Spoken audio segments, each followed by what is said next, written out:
Personalidade e psicopatia são doenças mentais graves que tiram o paciente da realidade. A esquizofrenia é uma perturbação mental caracterizada por comportamento social fora do comum e o paciente fica incapaz de distinguir o que é ou não real. Já a psicopatia leva a pessoa a ter comportamentos violentos, superagressivos, sem apresentar remorso ou arrependimento. Vamos mostrar agora um caso que chocou o país no final de 2019. Um menino de 1 ano e 11 meses foi sequestrado e morto pelo pai. Diagnosticado com problemas mentais, aos 19 anos, Paulo Roberto de Caldas Osório, agora com 46 anos, ficou internado por 10 anos em ala psiquiátrica do Sistema Carcerário do Distrito Federal. Ele matou a mãe e incendiou o corpo dela. Cumpriu pena e, já em liberdade, passou no concurso para trabalhar no metrô de Brasília. Agora, após matar o filho, aguarda novo julgamento da Justiça. Eu vou conversar agora com a Tatiana da Silva Marques. Ela é mãe do bebê Bernardo, que foi morto há 2 meses pelo pai, que já tinha matado a mãe há 20 anos atrás e ela não sabia. A Tatiana não vai aparecer, ela pediu para não ser identificada, porque ela pode ser abordada na rua e ela não quer isso. Tatiana, foi muito difícil para você perder seu filho nessas condições? Muito, e ainda está sendo muito difícil e vai continuar. Não tem nada que, por enquanto, no momento, que conforte a gente. A gente fica sempre procurando um porquê e a gente nunca acha. O que aconteceu, na verdade? Não, sinceramente, eu não sei o que foi que aconteceu, o que passou na cabeça dele. Ele falou que foi por conta de uma pensão alimentícia, mas não foi. Isso é mentira dele, porque a gente não tinha discussão nenhuma com o Paulo. Ele me perguntou se naquela semana ele poderia pegar o Bernardo durante 3 dias, que seria na quarta, quinta e sexta. Eu falei, não, tudo bem, não tem problema nenhum. Ele pegou na quarta, me devolveu no horário normal, na quinta, do mesmo jeito, como sempre, e na sexta-feira ele já não devolve o menino. Quantos dias levou para você achar seu filho? Levou em torno de... Dia 29 ele sumiu com o menino, foram achar o corpo no dia 5 de dezembro, então foi em torno de 6 a 7 dias. E como é que você se sentiu ao saber que foi enganada por esse homem? Olha, é bem revoltante, viu? Mas assim, não foi só eu, foi todo mundo.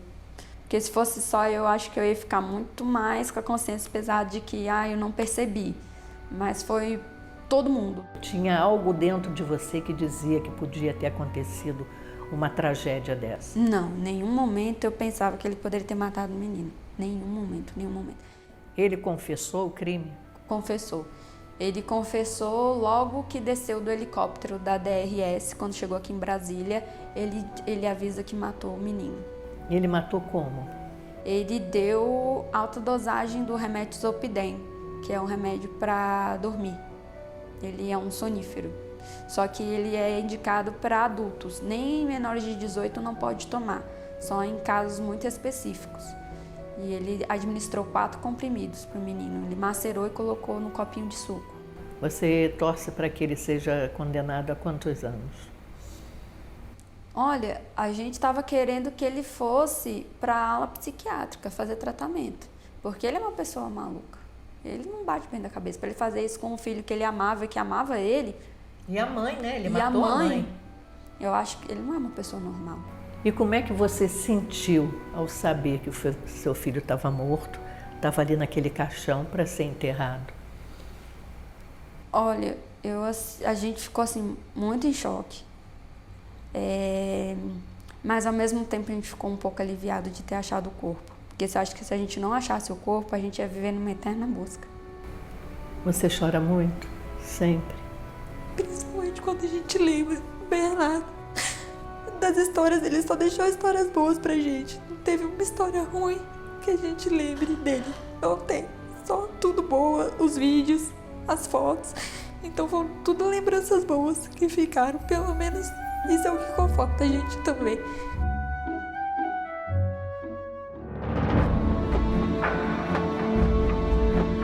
Nós vamos conversar agora com o Dr. Leandro Ritt, que é da Divisão de Repressão e Sequestros. Ele foi encarregado de descobrir onde estava o pai do menino que matou a criança lá em Salvador, na Bahia. Como é que foi, doutor, toda essa miscelânea que o senhor foi buscar, pesquisar, até achar o rapaz? É uma investigação complexa, né, que se iniciou com o desaparecimento do Bernardo, né? O pai ficava encarregado diariamente de levar a criança, apanhar a criança no colégio, e por volta das 20 horas ele diariamente a deixava na casa da mãe.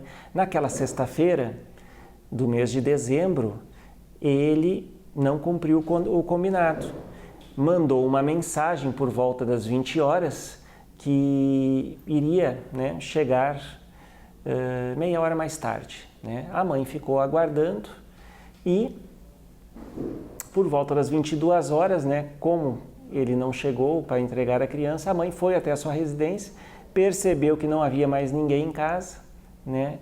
Em conversa com os vizinhos, ela descobriu o passado macabro do pai da criança, né? Que ele havia matado a própria mãe em 1992 e havia ficado 10 anos internado na ala psiquiátrica da penitenciária de Brasília. Como é que vocês descobriram que ele tinha ido para Salvador, para a Bahia? Emitimos o alerta na Polícia Rodoviária Federal para todo o Brasil e recebemos a informação que ele havia passado num posto da Polícia Rodoviária na região, na área metropolitana de Salvador, né? Aí o avião se deslocou para lá, com base em outras informações angariadas, descobrimos que ele estava na cidade de Alagoinhas, cerca de 100 quilômetros de Salvador. A equipe chegou por volta das 5 da manhã de segunda-feira, 9 horas ele já estava preso. E como é que vocês descobriram o paradeiro dessa criança? Após a prisão do Paulo, ele retornou para Brasília e ele, naquele seu plano de sofrimento perpétuo da mãe e da avó, ele nos indicou uma área onde estaria o corpo da criança, mas ele mentiu. Essa área seria ainda aqui no estado de Goiás, onde delimitou uma área de aproximadamente 100 quilômetros à beira da estrada. Fizemos uma varredura de helicóptero e com equipes terrestres e comprovamos realmente que ele estava mentindo, que o plano dele era não informar o local do paradeiro do corpo, né, para perpetuar o sofrimento da família. Como é que vai ficar esse caso, doutor? A defesa, ela vai suscitar a questão da inimputabilidade.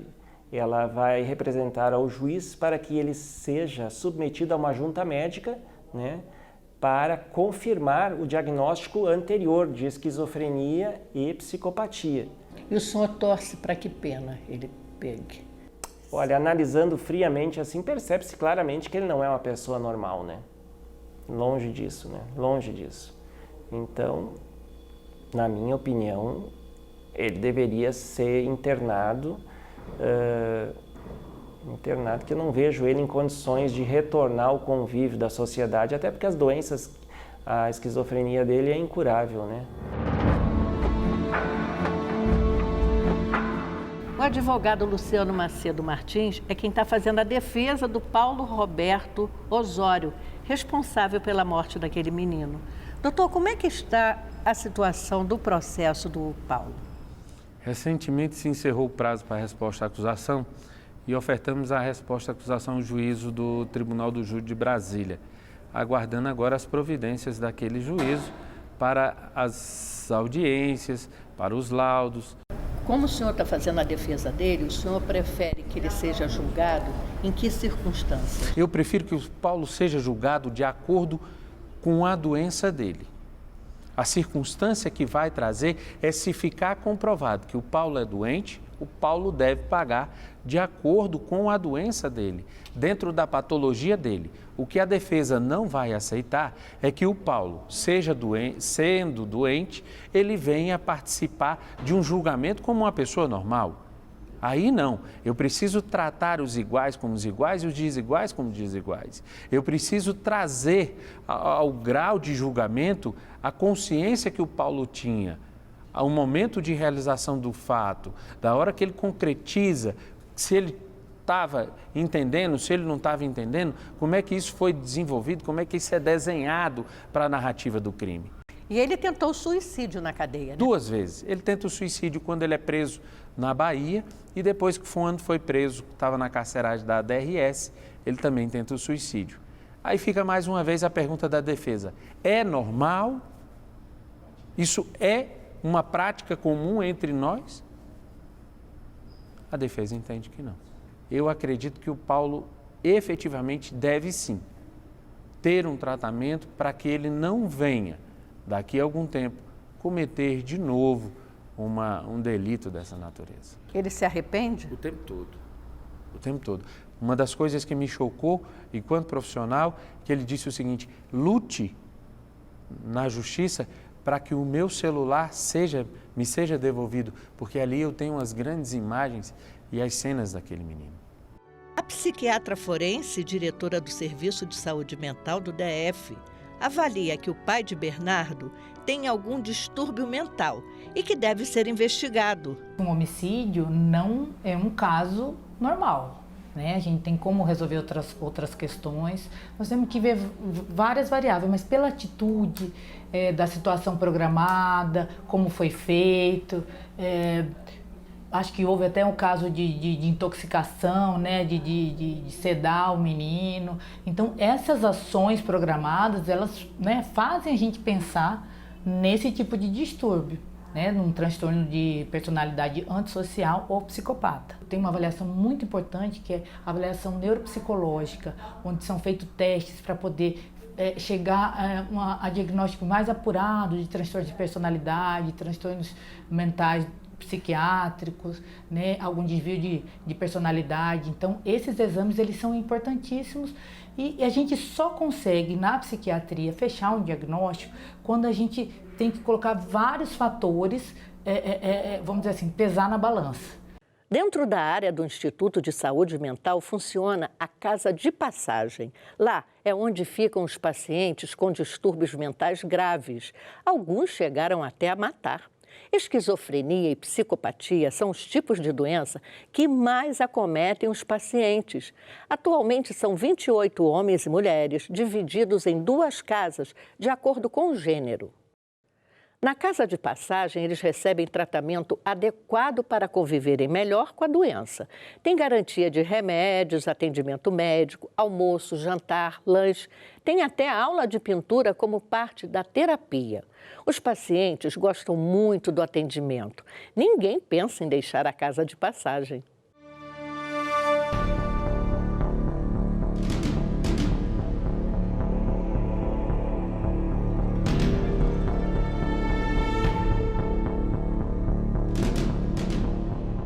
Essa é a Tatiana Pinto, ela é uma das internas do Instituto de Saúde Mental. Antes, ela passou pela Colmeia, a prisão que tem aqui em Brasília para as mulheres. Por que você foi presa antes de vir para cá? Presa? Porque meu time me espancou, me jogou na rua, por isso me conheceu. Eu estava deitado no meio da rua com cachorro. Tatiana veio do presídio feminino e está na Casa de Passagem há 14 anos. Ela foi acusada de matar a irmã. Dizem que você matou sua irmã, foi verdade? Ela se matou, botou a cozinha, foi assim. Eu estava na cozinha da louça, ela chegou bêbada da rua com a faca na mão de cachaça. Era ela com essa menina aí. Ela chegou em casa e chamou o filho dela, 2 anos no carro, me levou a faca. Aí eu, tia, socorro, minha mãe estava com a faca na mão. Só que era mentira, eu só vi o grito, socorro, mãe. Eu tinha, essa foi meu pai, eu tinha o quarto do meu pai, eu tinha o quarto dela. O filho dela com aquele vestido dela, a menina vestida. Ela enfiou a faca nela, ela mesmo, enfiou nela mesmo. Eu só vi o grito, socorro, mãe, essa foi meu pai, o quarto do meu pai. Ela morreu na hora? Ela morreu na hora, por isso ela não matou ela se matou, você não podia limpar o sangue dela, só podia deixar pra me ver, aí eu fui preso, tá? Então você foi presa injustamente? Aí o juiz liberou, ele me soltou, fui morar com o time, na Santa Fé, ele me espancou, me na rua, o policial me conheceu, aí me levou pro presídio de novo, de lá o juiz liberou e me morar aqui. Já Valdemar também matou uma pessoa. E o que o senhor está fazendo aqui? É que eu matei o Luiz Antônio Martins, que era, ele andava com um falso PO, que eu sou vítima de grupo de extermínio que age dentro da lei, né? Rafael tem 38 anos e passou na ala de tratamento psiquiátrico do presídio feminino. Alcoólatra, estive viciado no cigarro. E agora é viciado em cigarro. Mas continuo trabalhando, só que, entendeu? Só que não vou mais, a comunidade é muito pequena e dá para participar de bicicleta, e eu sou quem mais corre lá para baixo. Você gosta daqui? Gosto. Te tratam bem? Tratam bem, tratam bem. Você tem amigos? Tem, o pessoal daqui são tudo amigos meus. Só. E outros internos também estão há muitos anos na casa de passagem. Aqui, eles recebem tratamento adequado para tratar a esquizofrenia e psicopatia. Como é seu nome? É Fábio. Fábio de quê? Dias Ramos. Eu tenho 2 nomes, Fábio e William. Como assim? É que eu inventei outro nome pra mim. Meu nome era William. Aí eu pedi para ser chamado de Fábio. Por que você não gostava do William? É porque eu acho que é nome de mulher, William. Como é seu nome? José Maria Ferreira. Você está aqui há quanto tempo? Eu tenho 12 anos. O que você fez? Eu tive uma discussão com um cara lá, né? Aí eu fui pra ATP. Passei 8 anos na ATP. Presídio feminino, né? Sim, e aí... Aí o doutor Luciano trouxe pra cá. E aqui há quantos anos? Aqui tem 12 anos. Você gosta daqui? Adoro. A esquizofrenia, ele é um transtorno, geralmente, onde a pessoa é um quadro psicótico, né? É da linha das psicoses, onde a pessoa ela funde com a realidade. Então, assim, ela como se criasse um mundo paralelo. Sempre a gente vai ter várias motivações, vai ter várias causas. A psicopatia, nós vamos ver o transtorno de personalidade antissocial ou psicopata. Às vezes é o quê? É uma alteração na estrutura do funcionamento da personalidade. Por algum motivo, às vezes, por exemplo, traumas, agressividade na infância, abuso, algum trauma. Pode ter vários fatores também, genético, ou mesmo o ambiente onde a pessoa vive. O problema é que, dependendo dos sintomas, se ele se sente, por exemplo, perseguido, ou acuado, ou de alguma forma com medo, ele acaba às vezes reagindo. Nós já tivemos várias situações assim, né, que a pessoa na defesa, ele acaba atacando.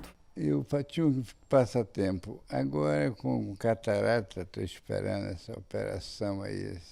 E não sai a operação até hoje? Não sai até hoje. E dinheiro eu não tenho. Na mão não tenho. Eu tenho no Banco Central, posso mandar pegar o tanto que eu quiser, que vem. E lá tem minha família que trabalha lá. Nelson de Oliveira é enfermeiro da Casa de Passagem do Instituto de Saúde Mental. É ele quem cuida de perto dos pacientes, baseado na decisão da reforma psiquiátrica. E aqui a gente pode colocar na prática a reforma psiquiátrica. O que significa isso? Significa tratar o paciente com uma doença psíquica como um ser humano, como ele merece ser tratado. Porque a história da psiquiatria, da saúde mental, é uma história de trancafiamento do paciente. E isso não ajudava em nada, a melhora dele.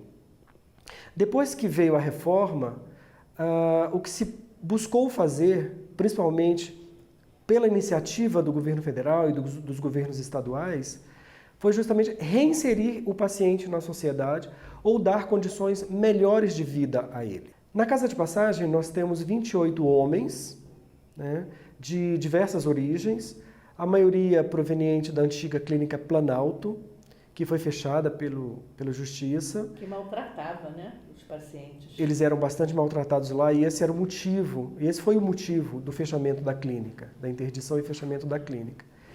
E de alguns anos para cá, os pacientes são provenientes da ala de tratamento psiquiátrica do presídio feminino. Nelson deixa um recado para que as pessoas aprendam a lidar melhor com os que têm transtorno mental. O transtorno mental, ele é apenas mais uma doença, como qualquer outra, só que ele afeta um órgão diferente, que é o nosso cérebro. Por isso, nós devemos pensar na pessoa que tem transtorno mental como mais um ser humano. Por que você está aqui? Eu estou aqui há 17 anos, porque eu estou aqui, porque meu pai, Henrique, me abandonou aqui e disse que era para me fazer tratamento e vinha aqui para me tirar, para me buscar depois.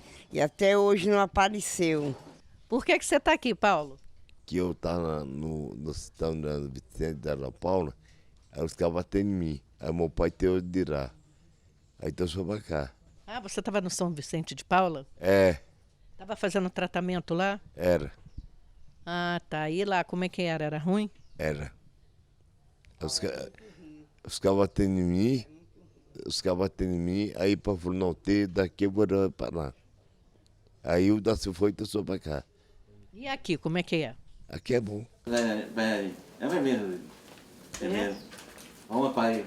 É, né? É. Você tem olho azul, Vê? Não. Tem olho bonito, deixa eu ver. Ih, bonito. Nós vamos conversar agora com Ronaldo Andrade Freitas. Ele é gerente do Instituto de Saúde Mental. Há 32 anos? Há 32 anos eu trabalho aqui. Eu vim para passar uma temporada e essa temporada foi indo e eu estou há 32 anos no hospital. Que trabalho o senhor realiza aqui? É toda a parte administrativa, né? Da residência terapêutica.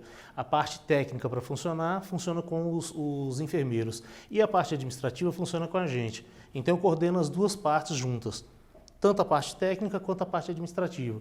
Porque tem todo um trabalho feito por trás do tratamento do paciente, que é a lavagem da roupa, é a alimentação que tem que seguir para eles, é a medicação, é o transporte, é a consulta que é feita no centro de saúde.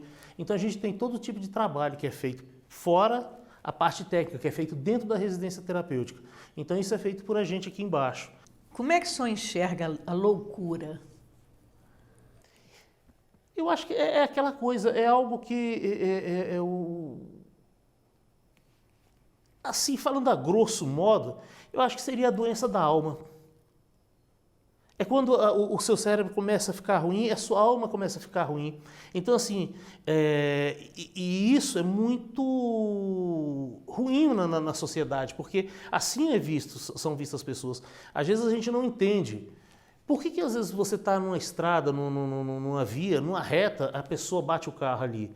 Bate do nada. E quando você vai, às vezes, olhar num ambulatório psiquiátrico, as pessoas tomam remédio de todo jeito, entendeu? Porque muitas pessoas têm, mas mas as pessoas não se declaram, não falam, olha, eu tenho uma depressão, eu tenho esquizofrenia, eu tenho isso, aquilo, outro, porque tem medo da sociedade, tem medo de ser discriminado. E quando a gente trabalha no hospital, a gente começa a ver isso na sociedade.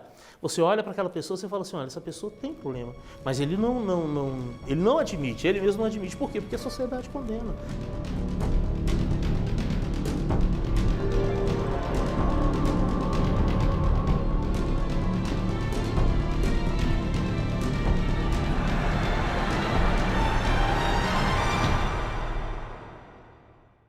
Dia Nacional de Conscientização sobre a Esquizofrenia será celebrado em 24 de maio. A proposta tem por finalidade realizar ações sobre o tema junto a entidades públicas e privadas. A esquizofrenia não tem cura, é um transtorno crônico. Segundo a Organização Mundial de Saúde, a esquizofrenia é um transtorno mental grave que atinge cerca de 21 milhões de pessoas no mundo inteiro. No Brasil, são cerca de 2 milhões de pacientes. O senador Flávio Arnes é o autor do projeto. Em primeiro lugar, é importante a gente dizer que ter um dia nacional é um momento de debate, de reflexão, de conscientização, de chamar os profissionais, as famílias e pensarmos juntos em como prevenir, em como promover o ser humano, em como atender sob vários pontos de vista. Então, o dia concentra um esforço nacional. No caso da esquizofrenia, será no dia 24 de maio. O senhor acha que as pessoas que têm essa doença sofrem muito preconceito? Olha, sofrem muito preconceito, desconhecimento, não só na esquizofrenia, mas também na área da saúde mental, do transtorno psíquico de uma maneira geral. O Inclusão termina aqui. Se você gostou do programa e quiser revê-lo, acesse o canal da TV Senado na internet. O endereço é senado.leg.br/TV. E se quiser participar do programa, basta ligar para 0800 61 22 11. Obrigada pela audiência e até o próximo Inclusão. Tchau!